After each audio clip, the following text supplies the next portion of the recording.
Olá pessoal, Thiago Alcântara aqui com vocês mais uma vez para a gente fazer o quê? Aquele quadro de toda quinta-feira que é o que rolou no time Atlas. E hoje o que rolou aqui no time Atlas foi o seguinte: veio de Eli Fernandes, que ele é um membro do time Atlas, que está com a gente faz mais ou menos uns 3 meses, e ele sempre tem casos muito interessantes e agrega demais. Então, essa aqui é a foto dele para vocês conhecerem esse cara muito legal, que é o Eli. Tá todo bonitão aqui na pose de doutor.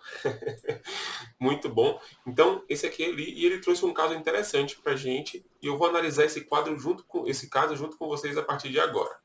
Então vamos lá, pessoal. Olha só. O primeiro caso que a gente trouxe desse mês para vocês foi um caso muito interessante, tá? Que é uma criança que eu acho que era 6 a 8 anos, não lembro exatamente qual era a idade, mas é uma criança. E a gente olhando aqui, a gente percebe que o paciente ele tem uma hemoglobina de 11,5, tá? 11,5, nada demais, né? Nada que chame muita atenção. Os índices hematimétricos aqui dentro dos valores de referência. Duas coisas que chamam bastante atenção aqui é essa leucocitose, né, o leuco de 38 mil, então o leuco está aumentado. Tá vendo? O normal lá é de 6 a 12, é 16 mil, está 38, então está com uma quantidade de leucócitos muito grande, tá? Já é importante de ficar atento. E a contagem de plaquetas aqui está em 22 mil, então está com a plaquetopenia importantíssima, uma plaquetopenia a nível de resultado crítico. E aí, a gente tem que ficar muito atento a isso. O paciente ele está aqui, ó, com uma leucocitose e está com a plaquetopenia. A anemia ainda não está instalada, mas ele tem uma leucocitose que chamou a atenção e uma plaquetopenia importante. Quando eu olho para isso, eu não consigo suspeitar de muita coisa, né? O que é muito importante é que a gente vá para a lâmina para fazer a avaliação da característica das células para saber se tem alguma coisa ali que pode ajudar no diagnóstico. Mas, nesse caso aqui, olhando o histograma, eu não consigo apontar para nada. Claro que não está aqui o que foi que o aparelho contou, porque isso aqui já é o laudo final. Eu só fiz mascarar aqui os resultados para a gente criar uma tensãozinha antes da avaliação da lâmina. Então, vamos fazer o seguinte, vamos dar uma olhadinha na lâmina, como é que tá? Quando a gente vem para a lâmina, pessoal, a gente encontra isso aqui, tá? E aí vamos analisar um pouquinho. Uma coisa que chama bastante atenção é que a gente não observa praticamente nenhuma plaqueta aqui nos campos, olha só. 2 campos aqui e não tem plaquetas nenhuma. E aí a gente vem olhar aqui essas células e a gente percebe que são células muito parecidas, muito semelhantes mesmo, tá? E são blastos, pessoal, tá? Muito semelhantes e isso ajuda a gente na hora de avaliar os blastos. Porque, como a gente já falou algumas vezes, existe aqui uma monotonia celular, um ambiente monótono. As células elas vão se repetindo pelos campos, porque isso aí são clones neoplásicos. Os blastos eles são células gêmeas, então por isso eles são muito semelhantes. E a gente consegue observar isso aqui, são muito semelhantes. Vamos analisar as características deles? Relação núcleo-citoplasma aumentada em todos, então eu tenho muito núcleo e pouco citoplasma, então olha só, quase a gente não consegue ver citoplasma na célula, então muito núcleo, tá? E pouco citoplasma. O citoplasma ele tem uma discreta vasofilia, já discreta moderada em todos eles. O núcleo tem uma cromatina frouxa, mas não é tão frouxa, tá? É uma cromatina frouxa, mas não é tão frouxa.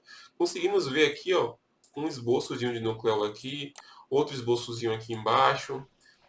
Nos outros a gente não consegue observar. Uma coisa que chama atenção nessa célula é essa reentrânciazinha aqui, ó, essa clivação que tem aqui, ó. Tá vendo aqui uma clivaçãozinha aqui? Ela faz meio que assim, o núcleo está aqui redondinho, aí ele desce aqui e faz assim. Então ela tem uma clivação aqui no núcleo. Essa clivação, será que é importante? Nós vimos aqui uma célula, outra aqui com um pouquinho só, nada demais. Aqui tem uma clivaçãozinha aqui também. Vamos ver se a gente encontra mais clivações. A gente vem para a célula, para o outro campo, e olha só, mais uma clivação aqui, ó. Tá vendo aqui? Outra aqui, e outra aqui. Essa informação ela já é muito importante porque precisa ir para o laudo. Por quê? Porque ajuda a gente suspeitar de alguma leucemia. E a gente pensa nos blastos que têm clivação assim, a gente pensa de cara em criança. Com um blasto com clivação, a gente pensa em classificação FAB em LLA, L2. Claro que é só uma suspeita, a gente não vai dar o diagnóstico a um hemograma. Quem vai dar o diagnóstico nesse caso aqui é a imunofenotipagem. E a gente vai quantificar, vamos lá, ó, bater o dedinho, contar, e vai chegar em 100 células. E aí vai descrevendo a observação. Aí você contou 90% de blastos, 70% de blastos. Aí você coloca embaixo na observação. Presença de blastos de pequeno porte, né, variando de pequeno a médio porte, com o núcleo apresentando clivação ou apresentando clivação nuclear ou com núcleo clivado. Então você escreve exatamente assim. Eu não costumo descrever tudo para falar uma besteira dessa. Por exemplo, como é que algumas pessoas fazem? Foram encontrados 70% de blastos de pequeno a médio porte, com a relação núcleo-citoplasma aumentada, citoplasma com discreta basofilia, núcleo com núcleo regular, alguns apresentando clivação nuclear, ou cromatina frouxa e esboço de nucleolo em algumas células. Você pode fazer dessa forma? Pode, é uma observação bem extensa. Eu só preciso dizer, como é que eu faço? Eu só digo o que precisa ser dito. Presença de blastos de médio a grande porte, de pequeno a médio porte, apresentando núcleo com clivação, ou apresentando clivação nuclear na maioria dos blastos. Só isso, você falou a mesma coisa, porém foi mais objetivo. É uma forma que eu penso e que foi desenvolvida a partir de conversas com médicos hematologistas.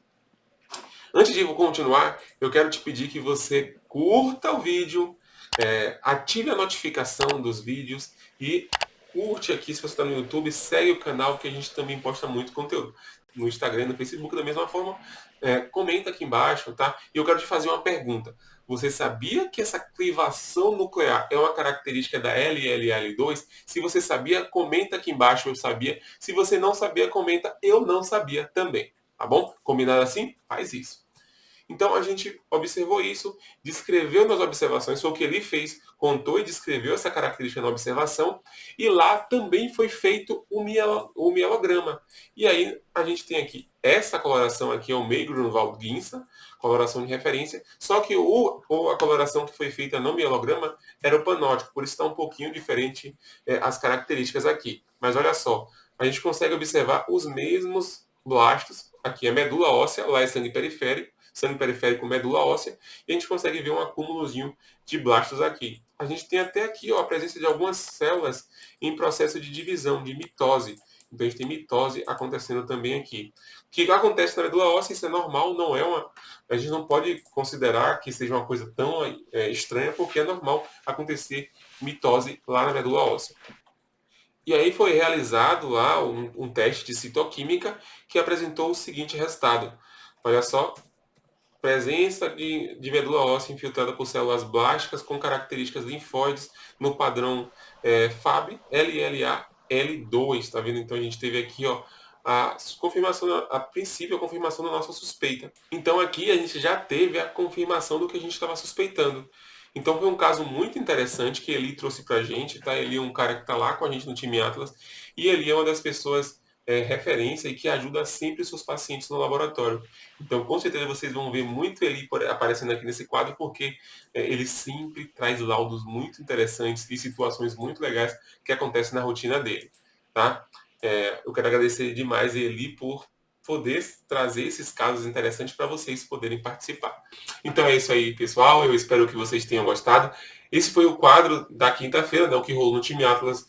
Então, comenta aqui embaixo o que você achou, tá? Aqui embaixo no vídeo tem a opção de você compartilhar. Compartilha, tá? Talvez ajude mais pessoas esse vídeo. Até a próxima.